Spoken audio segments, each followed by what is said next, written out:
정용실의 뉴스 브런치.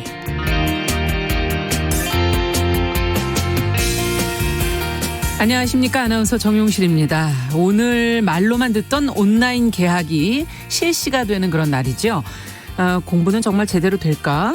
또 인터넷이나 컴퓨터가 버벅거리진 않을까? 또 학생들이 합성 사진이 돌아다니면 어쩌나 뭐 이런 여러 가지 걱정이 많습니다.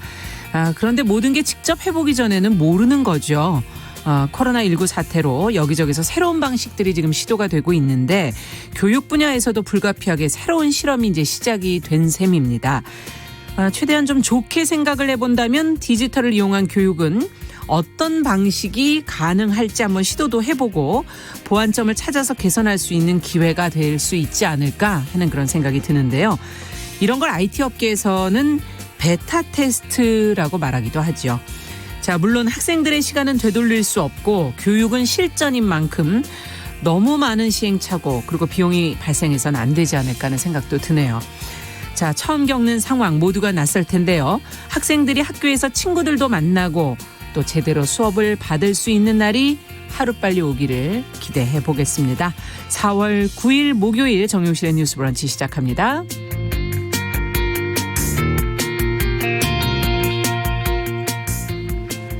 네, 뉴스 브런치 목요일 순서 안내해 드릴게요. 오늘도 주요 뉴스와 논평 뉴스픽에서 전혜연, 송문희 두 평론가와 함께 짚어보도록 하고요. 인터넷에서 관심을 모은 정보들이 무엇이 있는지 살펴보는 검색어 뉴스도 준비해 놓고 있습니다.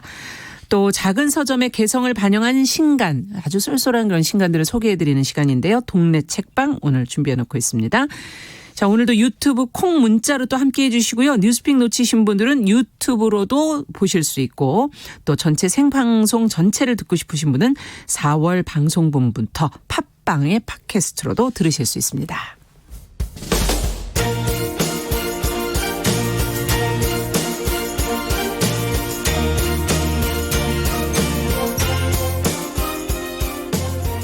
여성을 위한 시사정보 프로그램 KBS 1라디오 정용실의 뉴스 브런치. 여러분의 의견을 기다립니다. 샵 9730으로 문자 보내주세요. 짧은 문자 50원, 긴 문자 100원이 부과됩니다.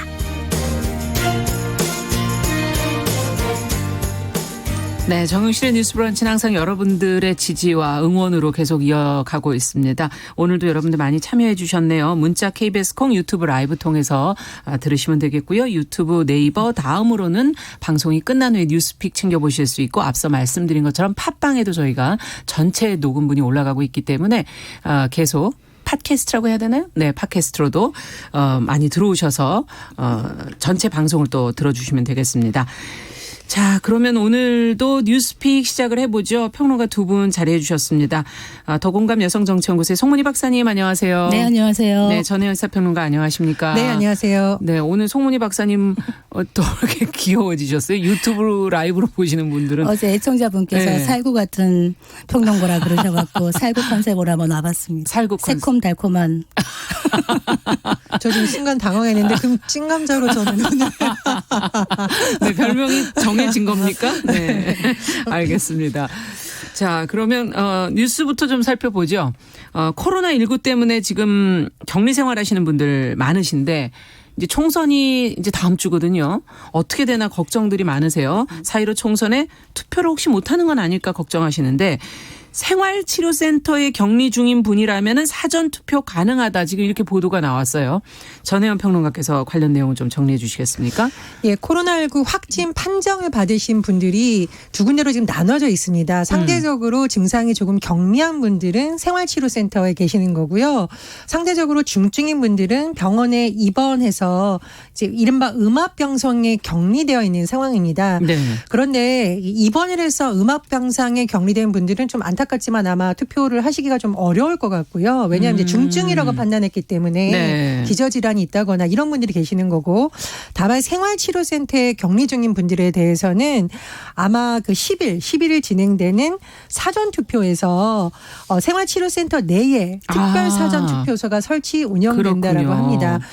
물론 일반 국민들도 11에 사전투표를 하실 수가 있고요. 네. 지금 말씀드렸듯이 생활치료센터에도 이제 이것이 운영이 되는데 전국 28개 센터에 이제 운영이 된다고 합니다. 그래서 서울, 경기, 대구, 경북 지역에 이런 것이 설치될 예정이고요. 네. 그런데 그렇다면 자가격리자는 좀 어떻게 되냐? 이 그렇죠. 부분은 정부에서 아마 고심이 좀 많을 것 같습니다. 아직 확정이 안 됐나요? 그렇습니다. 자가격리자 같은 경우에는 확진이 나오지 않았지만 확진 가능성도 있는 거죠. 그럴 경우에 일반 유권자하고 접촉하는 데 있어서 문제가 생길 수 있거든요. 그렇죠. 정부에서 조만간 대책을 발표할 것 같은데 현재로서는 아마 일반 유권자와 이 자가격리자인 분들이 시간대를 달리해서 겹치지 않는 방안도 검토가 되고 있는데 다만 이 부분에서는 방역당국과 뭐 정부 관계 부처라든가 선관위에서 협의를 통해서 구체적인 방안이 나올 것으로 보입니다. 네. 자, 그러면은 오늘 이제 방침이 결정되지 않을까 하는 그런 지금 예상들을 하고 계시는데 어떻게들 보십니까? 어떻게 하는 게 좋다고 보세요, 두 분은? 힘든 자가격리 기간 중간에 이제 나와서 투표를 하는 부분에서 사실은 그 자가격리자의 참정권 보장이라는 건 굉장히 중요하거든요.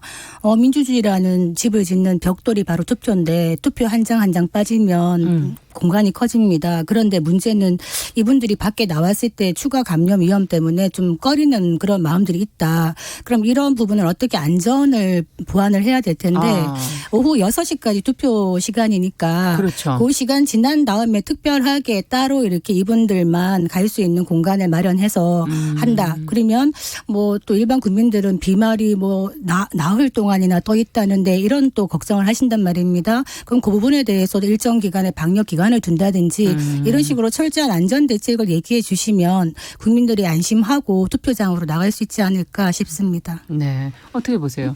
저는 이런 분들에 대한 권리를 찾는 것도 매우 중요한데 이번에 재외국민 선거 투표에서 어떻게 됐죠? 여러 가지 그거는? 아쉬운 점이 예. 많았습니다. 6일 끝나는데요. 네. 전체 지역의 절반 정도가 사실은 선거 사무중지 결정이 내려졌습니다.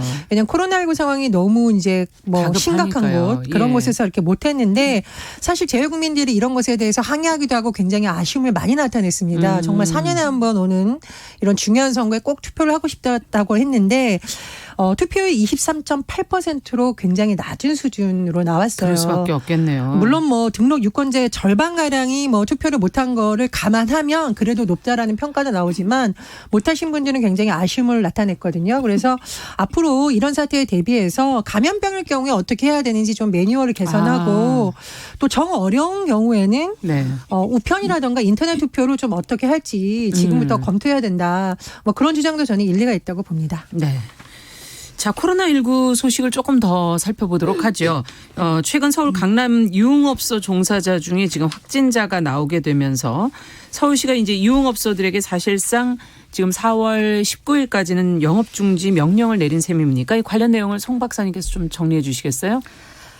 지금 이제 강남 룸사롱 아시죠? 유흥업소 중에 뭐 룸사롱도 있고 클럽도 있고 콜라틱도 있는데 지금 강남 룸사롱 같은 경우에 지금 서울에만 2,400여 곳 중에서 거의 휴업 공고를 많이 했었는데 네. 아직 한 440여 곳 정도가 문을 열었었다. 근데 지금 문제가 된 이 유흥업소 같은 경우에는 대기 순번을 들고 기다려서 들어갈 정도로 그 업소 종업원이 100명 이상인 정도로 큰 유흥업소라고 그래요. 거기에 이제 유명한 한 연예인이 거기 일본에서 와서 거기에 가서 확진이 된 상태로 거기에 있던 유흥업소 종업원도 확진이 돼버린 겁니다. 네. 그래서 지금 유흥업소에 갔던 분들 100여 명 이상을 지금 전수조사를 하고 있는 이런 상황인데 지금 뭐 사회적 거리두기 얘기하면서 참 많은 부분에서 방역에 집중을 하고 있습니다. 그 질본 본부장 정은경 본부장 보면요.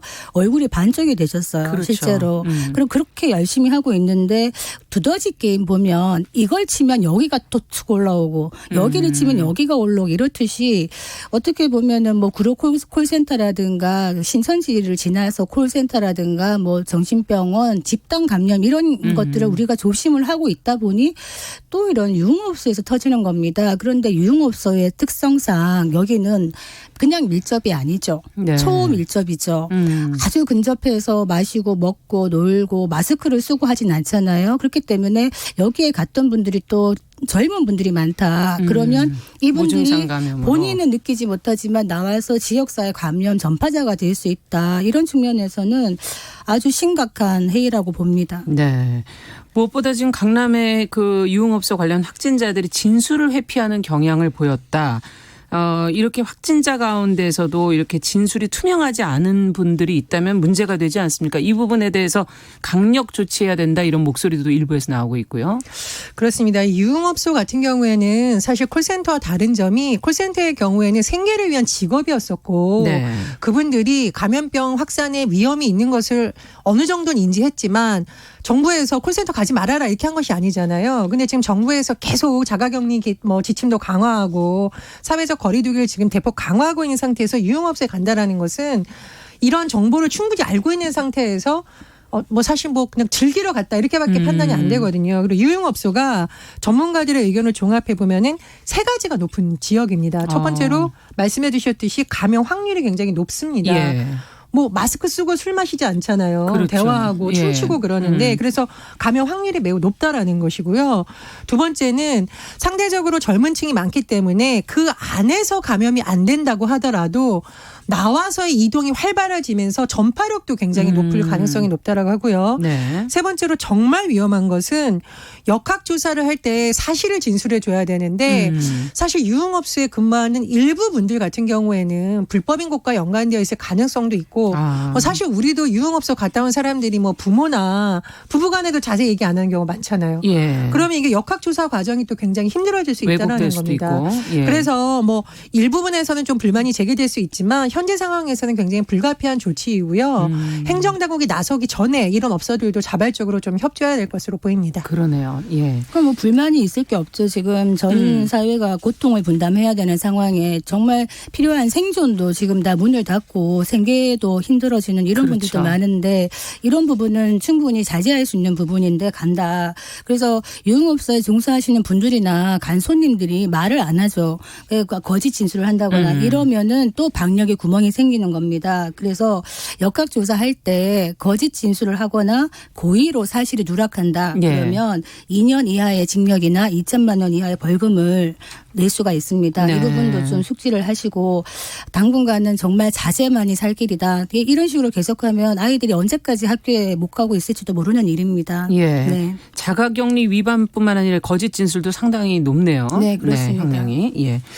자, 그러면 이제 그 다음 뉴스로 좀 넘어가 보겠습니다. 선거운동 기간에 일어난 이 돌발적인 막말 파문.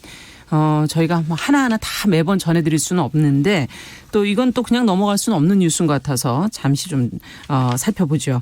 미래통합당의 지역구 후보로 나섰던 그 차명진 전 의원 세월호 유가족에 대한 입에 담기 힘든 막말을 해서 지금 문제가 되고 있고 결국은 제명을 당했죠. 네. 관련 내용을 송 박사님께서 좀 정리를 해 주시겠어요? 네. 이게 6일 날 녹화 방송 후보들 방송에서 이제 녹화해서 아마 오늘 나온다고 되어 있는데 이게 방송이 될지는 모르겠습니다. 네. 그 발언이 네. 차명진 미래통합당 후보가 세월호 관련해서 유족에 관련돼서 제가 방송에서 차마 할 수 없는 그런 막말을 좀 했습니다. 네. 근데 이번이 처음이 아니라 그 이전에도 세월호 참사 5주기 때 또 세월호를 놓고 그 유가족의 마음을 쑤시는 이런 막말을 해서 실제로 이제 제명까지 결정되었다가 또 살아남았어요. 이번에. 제명 논의 중이군요. 네. 아니요. 그때 예. 제명이 되었었다가 이번에 공천에서 또 살아남아서 돌아왔습니다. 이번에. 예. 사실 이번에 공천할 때 여야 모두 막말을 한 의원들은 공천하지 않겠다고 얘기를 했음에도 불구하고 그러니까요. 그런 의원들을 많이 또 공천을 했어요. 실제로. 네. 그중에 한 분인데 이번에 이제 또 와서 세월호 관련돼서 좀 심각한 비하 발언을 했는데 이게 또 왜 더 심각하냐면 그 전날 또 그 관악갑에 출마했던 김대호 미래통합당 그렇죠. 후보가 3040 세대와 노인 장애인을 동시에 다 어떻게 말하면 기분 안 좋게 하는 발언을 했어요. 예. 그래서 이 두 후보 다 지금 제명이 될 수 있는 이런 상황인데 그렇게 되면 미래통합당은 그 지역에 새로 후보를 못 냅니다. 아, 그렇군요. 네, 못 내고 이분들도 무소속으로도 출마하지 못해요. 출마도 못하고. 네, 그리고 가장 큰 악영향이 뭐냐면 오늘부터 아마 여론조사도 공표가 금지되고 깜깜이 선거를 하면서 물밑 민심이 어떻게 움직이는가 굉장히 중요한 일주일이 되는데 이런 막말 하나가 전체 총선의 판세에 영향을 미칠 수가 있다. 그만큼 유권자의 마음을 떠나게 할 수 있다. 보다 근본적으로는 이런 막말을 하는 후보들을 공천했던 그 지도부에 또 화살이 돌아 돌아갈 수밖에 없는 이런 상황입니다. 네. 어떻게 보십니까? 지지층 결집을 위한 의도적인 발언이 아니겠는가 하는 추측들도 나오고 있는데요. 사실은 이게 의도적인 거냐 아니냐를 떠나서 단순 말실수냐 인식이 반영된 거냐라고 봤을 때 저는 인식이 반영된 거라고 봅니다. 왜냐하면 이 차명진 후보가 세월호 참사 4주기 앞두고 페이스북에 올린 글 자체도 굉장히 유가족들의 마음에 상처를 주는 일이었고 당시에 당원권 정지 3개월 징계를 받았습니다. 저는 굉장히 주목했던 부분이 그러면 그 이후에 이런 말을 하신 분들이 세월호의 참사에 아픔을 겪은 유가족들한테 진심으로 사죄하고 용서를 받았냐는 거죠. 그게 아닌 상태에서 이번에 이제 어떻게 공천이 된 건데 공관위 과정을 좀 살펴보면 감점을 주기는 했는데 너무나 조금 줬었고 어쨌든 경선 기회는 준 거예요. 그러니까 이분이 경선을 또 승리를 하면서 최종 후보가 된 건데 그렇다면 공천 과정에서 막말 후보를 걸러내겠다라는 약속의 의미가 없어지는 거죠. 그래서 사실 어떤 선거든 나가려고 하는 후보들한테 가장 중요한 것은 공천이거든요. 그래서 그렇죠. 이 부분은 아마 공관위에서도 일부분 책임 통감을 해야 되지 않을까 저는 그렇게 생각을 하고요. 오늘 아침 뉴스를 보면 예. 김종인 선대위원장이 아주 뭐 허리 숙여서 사과를 했는데 저는 이 사과도 진정성을 얻으려면 재발 방지책을 약속하는 것도 중요하지만 실천을 해야 된다라고 봅니다. 그래서 김종인 위원장은 뭐 기자들의 질문이라든가 이런 부분에 대해서 제명하겠다고 얘기를 해야 되는데 예. 당 일각에서 뭐 불만이 제기된다고는 하지만 반드시 저는 약속을 지켜야 된다라고 보고요.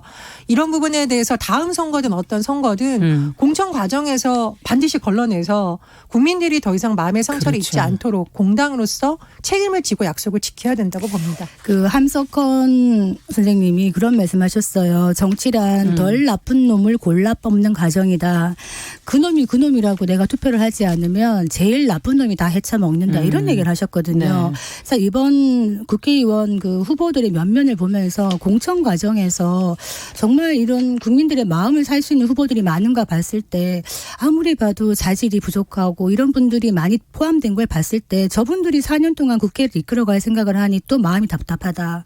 이런 말씀 드리고 싶은데 더불어민주당의 그 윤호중 선대본부장도요. 네.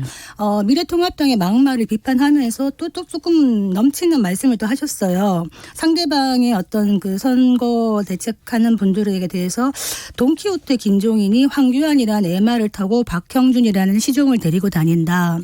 이런 말씀하셨는데 뭐 사람을 말에 비유하는 것도 적절하지 않고 지금 시점은 서로의 그 네거티브 선거전으로 가면 유권자의 마음을 더 떠나게 할 수밖에 없다. 그렇죠. 이런 말씀 드리겠습니다. 네. 6704번님께서는 왜 남을 배려하지 않는 막말을 해야 되는 걸까요? 안타깝습니다. 이렇게 의견을 주셨습니다.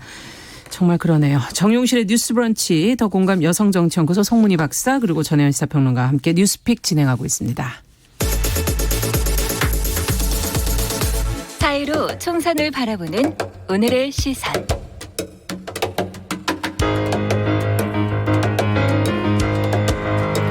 네, 4.15 총선 그리고 여성 정치에 관한 이야기 하나씩 저희가 다루고 있습니다. 어제까지 여성에 의한 정치에 관한 이야기였다면 오늘과 내일은 여성을 위한 정치는 어떻게 되고 있는지를 좀 살펴보겠습니다. 공약을 좀 봐야 될 것 같은데요. 최근 N번방 등 이 디지털 성착취 사건으로 국민적 공분이 일면서 각 당이 이제 여성 안전 관련 공약들을 내놨거든요. 점검을 먼저 좀 해보겠습니다. 전혜연 평론가께서 하나씩 좀 당별로 좀 짚어주시겠습니까? 예, 내용이 굉장히 많은데 이번 선거 공약에서 눈에 띄는 부분은 이른바 텔레그램 N번방 사건의 영향이 좀 많았던 것으로 보입니다. 네. 그래서인지 아무래도 디지털 성범죄에 관련한 공약들이 좀 많습니다. 그래서 민주당의 경우에는 최근에 당정 협의를 열고 이른바 재발방지 3법을 통과를 시키겠다라고 약속을 네. 했었거든요. 뭐 N번방 관련한 법안인데 형법이라든가 성폭력 특별법, 정보통신망법 개정안을 뭐 개정하겠다. 현실에 맞게 고치겠다라고 했었고 또 지난번에 우리도 한번 다뤘었는데요. 아동 청소년 성범죄 공소시효 폐지 이 예. 내용도 나와 있습니다. 그리고 미래통합당의 경우에도 최근에 이런 관련한 내용에 대한 태스크포스를 만들고 또 여러 가지 공약을 냈었는데요. 뭐 불법 영상물 협박 피해자 지원 제도를 만든다든가 또 변형 카메라 관리제를 도입하겠다 이런 법안을 내고 있습니다. 내용 네. 공약을 내고 있습니다. 그리고 정의당, 민생당, 국민의당도 겹치는 내용도 있고 좀 다른 내용도 있는데요.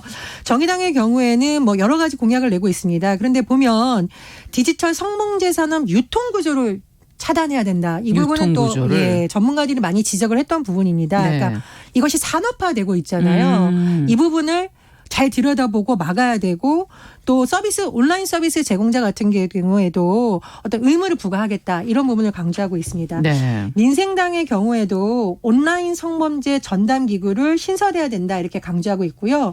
국민의당의 경우에는 이른바 저희가 말했던 함정수사, 잠입수사 여러 가지 방법이 나오잖아요. 예, 예. 또 그 부분에 대한 대책을 내놓기도 했고요.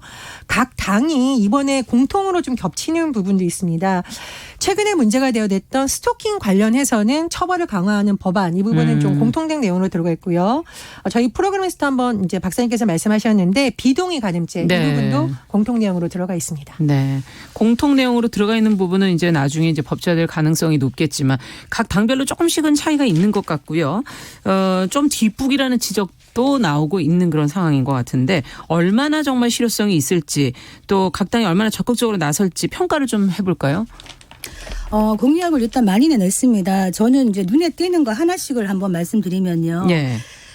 국민의당 같은 경우에는 그 성평등 인권 교육을 정규 교육 과정에 넣자 이것이 조금 의미 있게 보였습니다. 사실은 이런 예방적 차원에서의 교육이 중요한데 네. 이걸 얘기했다. 그리고 민주당이 눈에 띄는 거는 가정폭력 관련해서 체포 우선주의를 도입하겠다. 체포 우선주의. 가정폭력이 그냥 집안 일이 아니라 이건 엄격하게 폭력으로 보고 체포부터 하겠다라는 강력한 어떤 개입을 얘기하는 것이거든요. 예. 그 부분이 눈에 띄었고 정의당 같은 경우에는 조금 더 이렇게 많은 좀 구체적인 이야기를 했지만은 이런 기본적인 성범죄를 산업의 측면으로 보고 단순한 성적 일탈이 아니라 산업의 구조화된 측면으로 보고 이걸 어떻게 해결해 나갈 것인가에 좀 집중했다. 그리고 또 하나 눈에 띄었던 것이 이주 여성 성폭력 피해자 지원이 들어가 있습니다. 이주 여성. 네, 예. 제가 이 부분을 좀 심각하게 보는 것이 지금 이주 여성들이 많습니다. 앞으로 더 많아질 것이고 이들의 아이들이 우리 또 미래 세대가 같이 그렇죠. 구성원이 되어가는데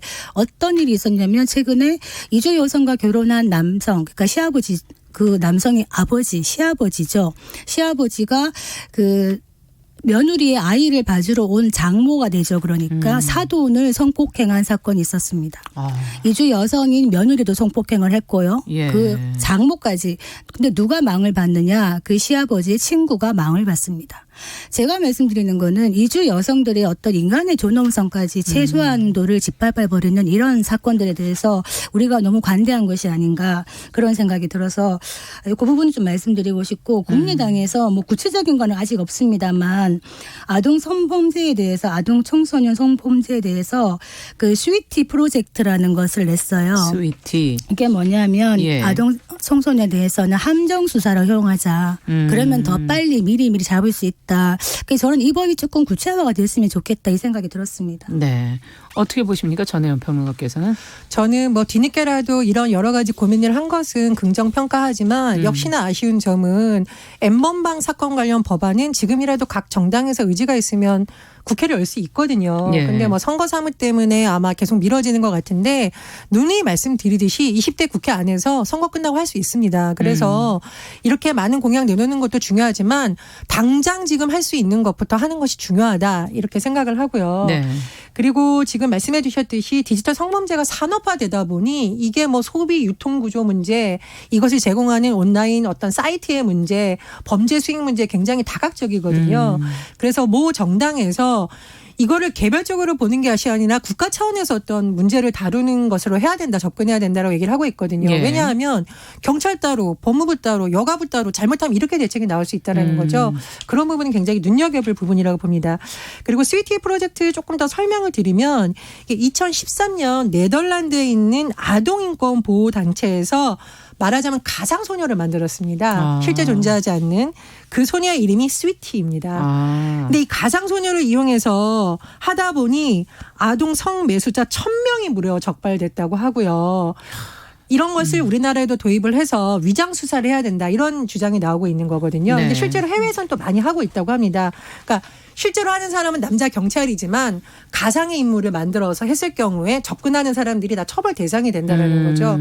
근데 이렇게 했을 경우에는 성매수를 하려는 사람들이 혹시 이거 경찰이 하고 있는 거 아니야라고 해서 일종의 또 예방 효과도 있다고 하거든요. 그렇겠네요. 예. 네, 그래서 다른 나라의 선례를 좀 참고해서 우리나라에서도 이런 부분은 당장 뭐 20대 국회 내에서 만약 어렵다면 21대 국회 내에서도 개정안 통과를 통해서 실제 실행할 수 있지 않을까 그렇게 봅니다. 그러니까 어릴 때부터 아이들한테 어떤 성적인 그 교육을 플러스해가지고 인권 감수성에 대한 교육을 해야 되는 겁니다. 네. 남자 아이들이 사실 여자 아이들한테 가서 이렇게 툭툭 치고 이렇게 할 때 여자 아이들 엄마들이 그런 얘기를 딸 아이가 와서 엄마 어떤 남자애가 자꾸 나를 이렇게 치고 때리고 짓궂게 굴어 그러면 보통 어떻게 말을 하냐면 야 걔가 네가 마음에 들어서 그러나 보다 이렇게 얘기하는 엄마들이 종종 있더라고요 아직까지. 네.